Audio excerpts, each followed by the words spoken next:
I'm gonna do a little short video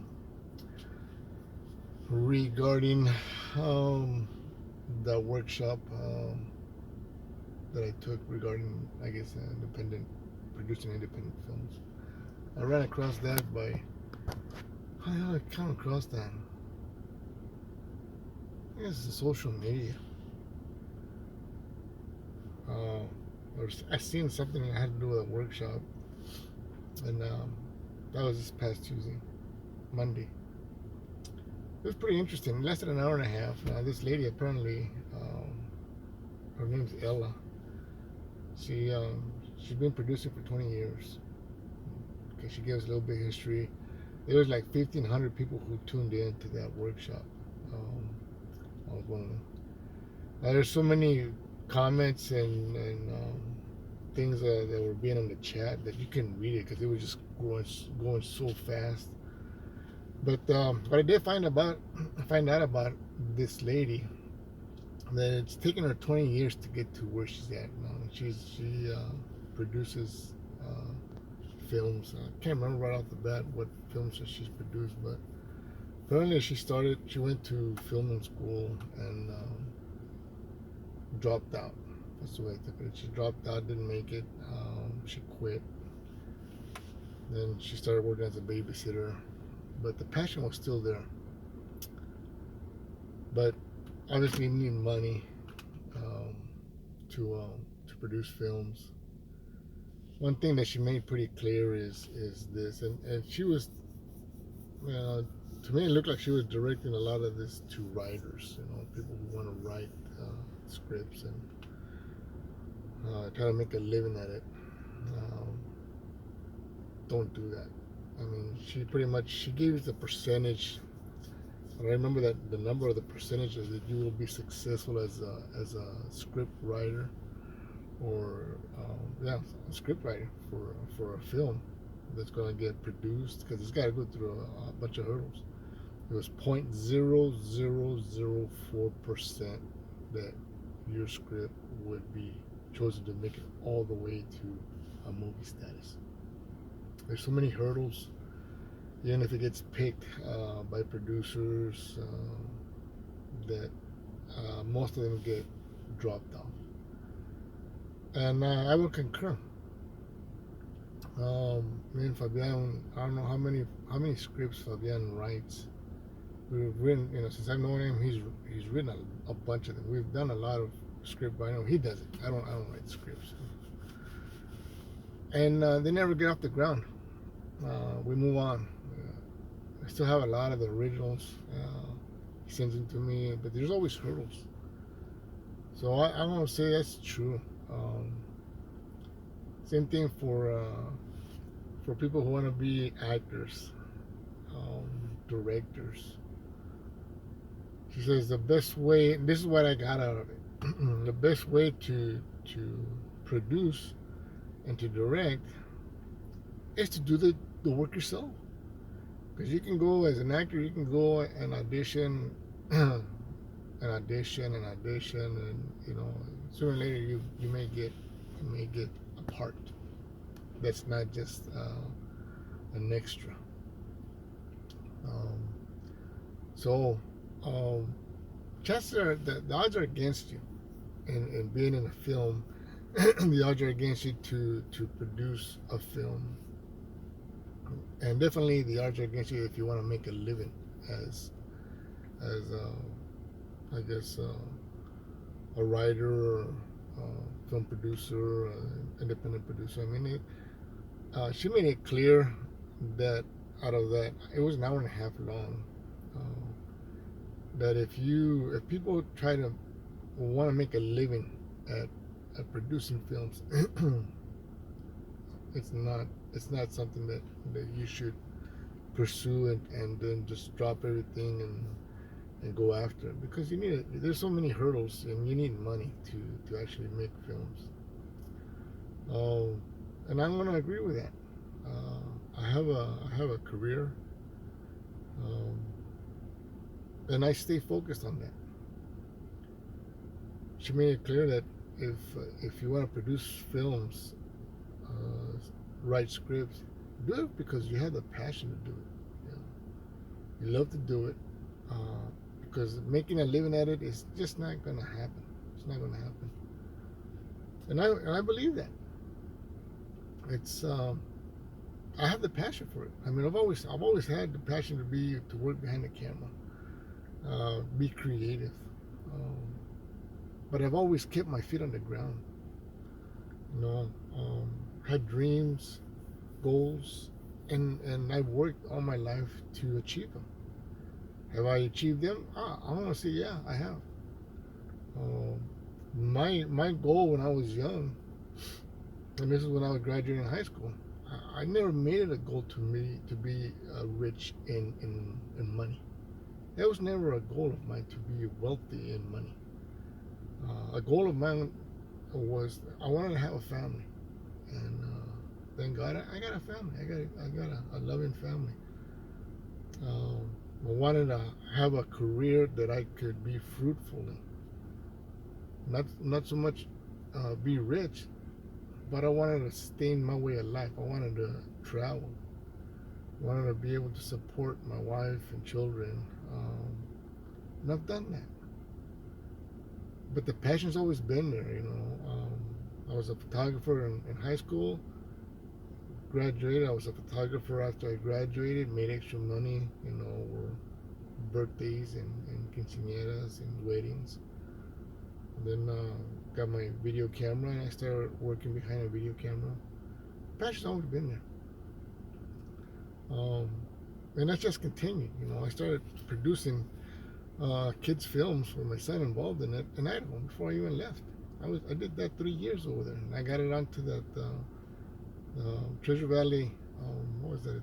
Treasure Valley. I can't remember. Public access. That was public access. I think it was Channel 11. So I did all the work. Me and my son were producing that. That's because I loved it. Now to do that, I was working full time. I was going to school part time. I went back to BSU. I took some extra courses. I wanted to get out of line work, so I decided, I got to change careers when I'm able to. And then I decided I want to produce these short films for my kid. Now that I knew how to do it and got the information on how to do it, so I was tackling a career, going to school, and producing films. So my life's always been hectic. I always seem to fill it up like that. But it's because it's a passion.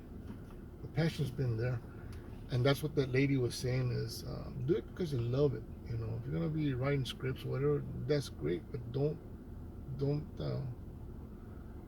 bet the bank on it. Pretty much it's just don't think you're gonna make a living at it because most chances, you might as well play the lottery. So what I did find out is there were 6 steps that she put forth out there in that workshop,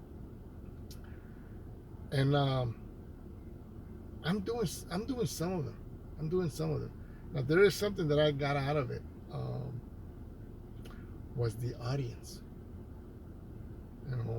Me and Fabian sit down and we talk about what we're trying to target, who we're trying to target.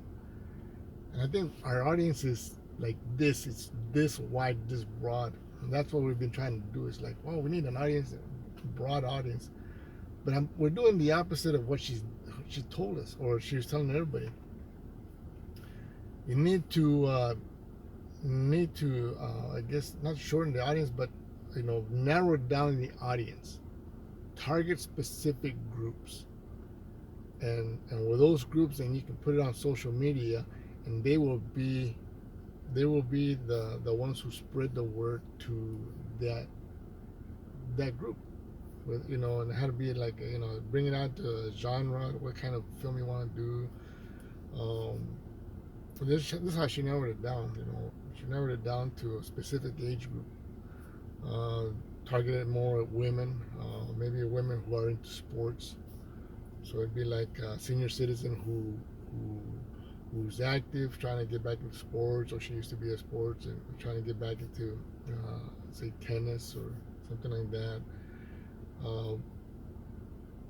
So to narrow down that audience, I didn't think about that. I'm trying to broaden up the audience, but then it makes sense.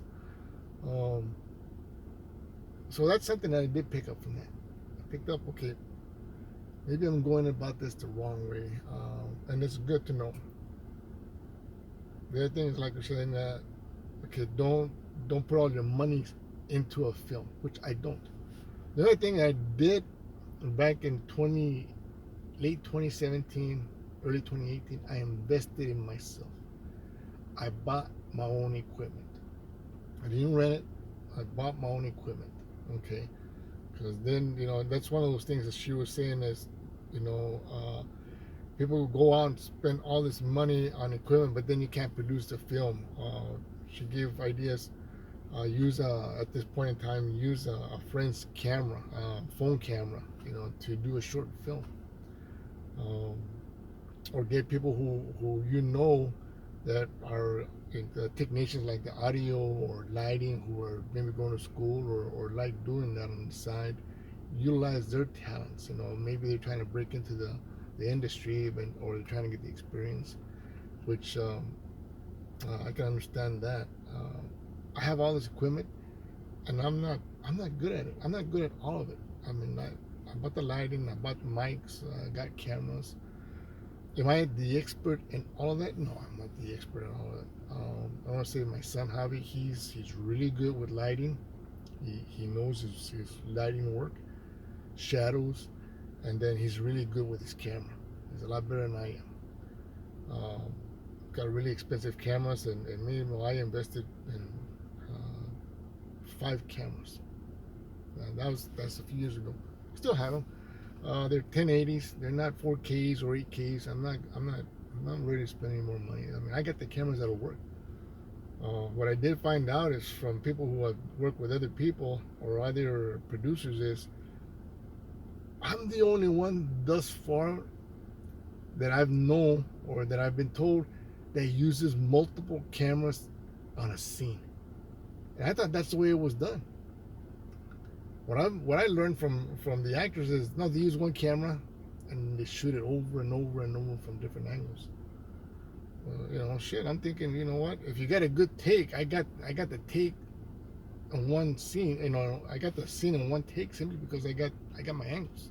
I set up all the angles with all my cameras. But the thing is, I don't have the technicians to run it, so I'm running everything.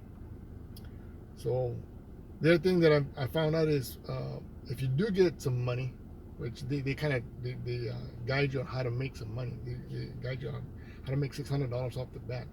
It'll take you a week. I won't say off the bat, but you got to put the time and effort. Is spend that money not on the talent, not on the producers, not on the director, but on the technicians, people who are running the equipment. And I firmly believe that. So when we got monies, I got to spend the money. I'm not going to spend on the talent. Never have. I've never spent any monies on the actors. I'm the producer and director. If I'm just a producer and writer, I've never spent any money on myself or keep any of the money. I spend on locations and food, and if I can get by without paying the technicians, I'm not going to pay them. They're there for the experience, or they're there because they really enjoy it. But I'll utilize the money to where it absolutely needs to go, which I believe is, people who are the, like the production assistants, the PAs, who are there because they like to make a little bit. They're doing all the extra work behind the scenes. I believe in paying them a little bit. If you got any money, but not the talent. The talent will do it regardless. And I've realized that when I first started filming. Talent wants to be in front of the camera. They want to produce. They want to be actors. Well, they're not famous, so at this point, you know what? They'll get anything for nothing. They just want exposure. So they'll go out there and perform without the pay. I've learned that. Kind of like me. It's like I want to produce, but I'm not going to get a dime out of it. If I make money, it's to help produce the film. I'm spending my time and efforts, spending a lot of time. because I do all the work. But that's something that I already was already practicing. Is I'm not spending money on the talent. Very interested on that those concepts. A lot of people like to spend money on the talent, and I'm like, I'm not going to do that.